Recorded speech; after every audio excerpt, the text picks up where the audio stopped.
सुमित्रा कमरे में काम कर रही थी। उसी समय 6 वर्षीय रुचि रोते रोते कमरे में आई। उसने पूछा भी, पर रुचि बस रोए जा रही थी। उसके रुचि को संभालना उसे मुश्किल होता जा रहा था। अरे क्या हुआ बेटा, मेरी लाडो रानी क्यों रो रही है? पर रुचि थी कि रोना बंद ही नहीं कर रही थी।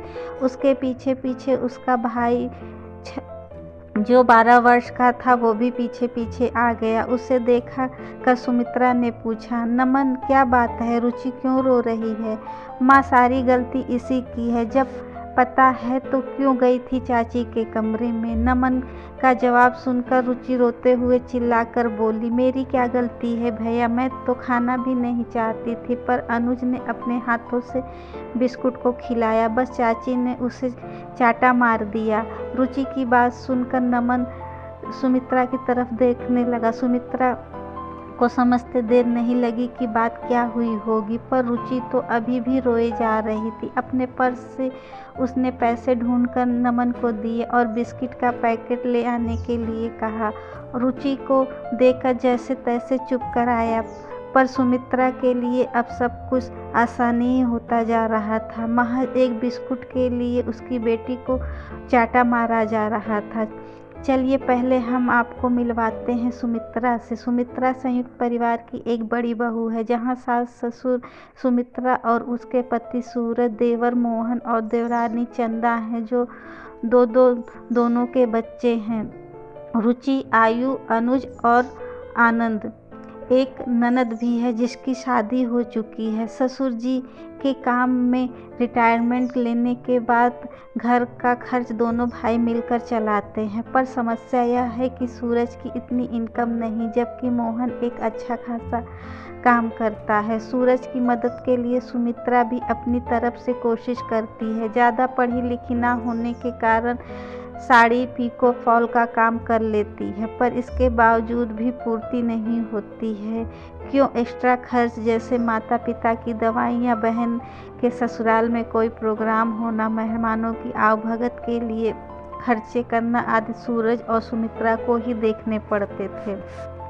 नंदा के तेज स्वभाव के कारण मोहन इन खर्चों से साफ साफ मना कर जाता था। माता पिता उससे ज़्यादा कुछ नहीं करते थे और ना ही दोनों बेटों को अलग करते थे। उसके अनुसार तो परिवार में एकता होनी चाहिए। ये अलग बात है कि उस एकता के चक्कर में बड़े बेटे पिसे रहे थे। जहाँ तक कि नंदा मोहन खाने पीने की चीज़ें भी लाते थे तो वह अपने कमरे की अलमारी में लाकर रख देते थे, फिर मोहन और उसका परिवार बैठकर खाता था।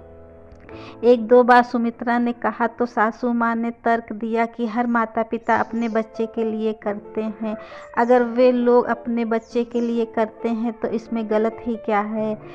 पर जब नंदा को पता चला कि सुमित्रा को इस बात से दिक्कत है तो उसने अच्छा खासा हंगामा कर दिया था। घर में शांति के लिए सूरज ने सुमित्रा को ही चुप करने के लिए कहा था, लेकिन आज की घटना के बाद सुमित्रा ने फैसला लिया था कि उसे क्या करना है। रविवार को जब मेहमान का आना हुआ तो बाहर से नाश्ता, नमकीन, बिस्किट वगैरह सब आया।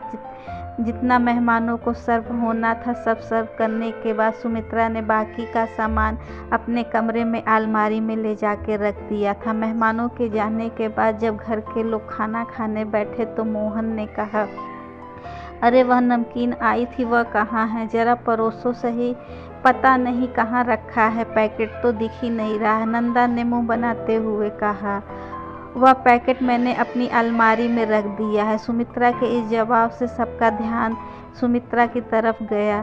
भला उस पैकेट को अलमारी में रखने की क्या ज़रूरत थी? खाने के लिए आया है तो सबको सर्व करो। सूरज ने कहा, नहीं, वे अलमारी में रहेगा, जब मेरे बच्चे को ज़रूरत होगी तो मैं उसे खाने के लिए दूंगी। बहू यह क्या कह रही हो? तुम बड़ी बहू होकर कैसे स्वार्थ भरी बातें कर रही हो? माफ़ करना माँ जी, पर अब इन बातों को मैंने इसी घर के लोगों से सीखी है। ये कैसी बातें कर रही हो तुम इस घर की बड़ी बहू हो, तुम स्वार्थी कैसे हो सकती हो? घर के बड़े को स्वार्थी होना शोभा नहीं देता है। जब एक बिस्किट के लिए मेरी बच्ची को थप्पड़ मारा गया था, तब उस दिन माँ स्वार्थी हो गई थी। जब घर के बड़े अपने ही दोनों बच्चों में फ़र्क करते हैं, तब इस माँ को स्वार्थी होना पड़ता है। और मैं अपने बच्चों के लिए इतना तो कर ही सकती थी। और वैसे भी माँ जी ने आपने ही कहा था कि माता पिता को अपने बच्चे के लिए इतना तो कर ही सकते हैं। इतना कहकर सुमित्रा अपने कमरे में चली गई। आज पहली बार ना बोलने वाली बहू के मुंह से इतना सुनकर सब चुप हो गए, क्योंकि बात गलत नहीं थी। सबको उम्मीद थी कि सूरज कुछ कहेगा और बहू को सबक सिखाएगा, पर उम्मीद के उलट सूरज चुप रहकर अपनी मौन स्वीकृति दे दी थी। आखिर माता पिता को भी समझ आ गया था कि एकता के चक्कर में घर में क्लेश बढ़ रहा है। उन्होंने छोटे बेटे बहू को भी बराबर खर्च करने के लिए कहा, तो नंदा ने इस बात पर बहुत हंगामा कर दिया और खुद ही वह अलग हो गई। इसीलिए कहते हैं कि अपने बच्चों के हक के लिए कभी कभी इंसान को बोलना ही पड़ता है। बड़ा हो या छोटा हो, सबकी यह जिम्मेदारी होती है कि सबको एक साथ लेकर चले। लेकिन जब घर में भेदभाव होने लगते हों, तो अपने को कभी कभी बड़े होने का भी हक भूल जाना पड़ता है।